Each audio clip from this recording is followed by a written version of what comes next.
Caroline Davies there in Pakistan. Hundreds of children caught up in the war in Sudan have been rescued in a daring and dangerous evacuation as fighting in the country continues. Around 300 children and babies were successfully taken from the Maigoma orphanage in the capital Khartoum to Wad Madani in the south of Sudan. Barbara Plett-Usher reports. A dangerous journey carrying precious cargo. Nearly 300 children evacuated from an orphanage in the war zone. More than half of them under the age of 2. Getting them out of Khartoum was complicated because the fighting is still going on. But the convoy was given safe passage through multiple checkpoints. It was really heartbreaking to see all these children, some of them having mental health conditions, some other health conditions. To be there in the midst, really, of conflict. In Khartoum, the babies were forced to leave their beds. They had to be moved because the orphanage was caught in crossfire. They were short of food. It was very hot.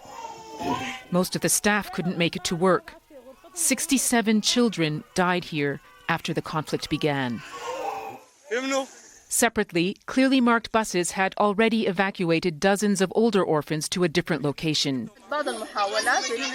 Organized by local activists, they found refuge in the yard of a government building.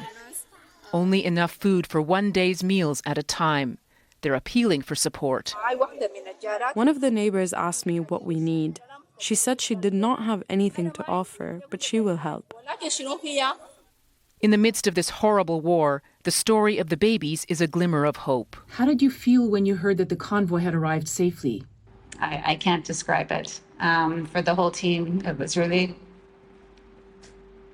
incredibly a huge relief, a huge relief. It brought a bright ray of light to all of us. They're looking for foster homes in safer parts of the country.